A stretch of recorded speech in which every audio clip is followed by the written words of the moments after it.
우리의 인생은 하루하루가 처음으로 살아가는 것이기에 실수도 하고 잘못 살기도 합니다. 후회도 합니다. 단 한 번에 잘하는 것은 없습니다. 넘어지면서 배우는 것입니다. 실수하면서 배우는 것입니다. 잘못하면서 뉘우치는 것입니다. 매일매일 회개하는 것입니다. 워스턴 처칠은 이런 말을 했습니다. 지옥을 통과하는 중이라면 걸을 수밖에 없다. 지금 내가 지옥을 통과하는 중이라면 특별히 할 수 있는 일은 없습니다. 하지만 포기하지 않고 걷는 것입니다.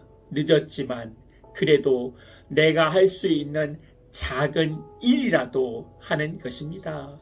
다시 기도하며 다시 말씀을 보며 다시 사랑하는 것입니다. 그렇게 주저앉지 않고 계속 말씀을 따라 걷다 보면 못 빠져나올 것 같은 지옥 같은 곳에서 나오게 된다는 것입니다. 오늘 사마리아 여인이 지옥 같은 남편이 있었고 지옥 같은 이웃이 있었고 지옥 같은 마을에서 살고 있었지만 할 수 있는 일을 했습니다. 집안에 갇혀 있지 않고 우물에 가서 물 깃는 것입니다. 어쩔 수 없이 간 곳에서 이 사마리아 여인이 예수님을 만나게 되었고 지옥 같은 삶에서 벗어나게 된 것입니다. 그 여인이 세상에서 귀하게 여기던 생명 같은 물동이를 버리고 동네 사람들에게 갑니다. 손가락질하는 동네 사람들에게, 지옥 같은 이웃들에게 갑니다. 자신을 더 잘 알고 있어 이해해주고 사랑해 주어야 하는데 그것이 아니라 더 알고 있어서 상처 주고 아픔을 주는 곳으로 가는 것입니다. 그런데 그 지옥 사람들 같은 사람에게 이 여인이 복음을 들고 가는 것입니다. 동네 사람들은 비판과 정죄로 나를 판단했는데 예수님은 나의 목마름까지 알고 계셨고 해결해 주신 분인 것을 알게 된 것입니다.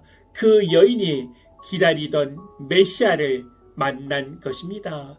예수님의 말씀이 그 여인에게 들어가니까 사람들의 정죄와 상처의 말이 치유받습니다. 이제는 세상을 말을 품는 자가 아니라 하나님의 말씀을 품는 여자가 된 것입니다. 그리고 나 같은 죄인도 하나님께 받아들여졌다는 기쁨이 다른 사람에게도 전하게 됩니다.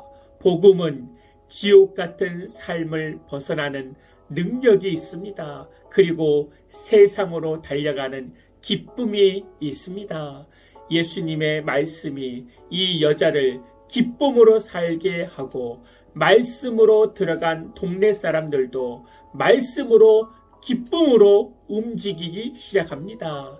요한복음 4장 29절에 내가 행한 모든 일을 내게 말한 사람을 와서 보라.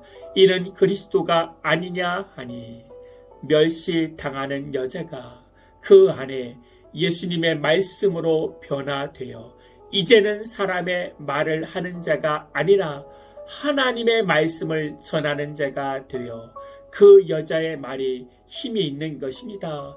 저 여자를 바꾸는 힘이 무엇입니까? 뭐가 이 사람이 바꾸었는지 변화된 자신에 대해 변화시킨 예수님을 찾게 되고 믿게 되어지는 것입니다.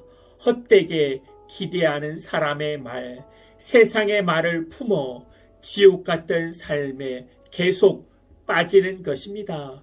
매일매일 하나님 말씀을 품어 그 말씀의 능력이 회복이 임하여져서 하나님을 만나고 찬양하고 예배하는 복된 날 되어지기를 기도드립니다. 아멘. 지옥 같은 삶에서 포기하지 않고 버티게 하여 주시고 걷게 하여 주시고 예수님을 만나게 하여 주시옵소서. 세상의 말, 사람들의 말을 품어 상처와 아픔 속에 살아가는 자가 아니라 하나님의 말씀을 품어 하나님의 복음 안에 천국을 이루는 삶을 살 수 있도록 축복하여 주시옵소서. 주 예수 그리스도의 이름으로 기도하옵나이다. 아멘.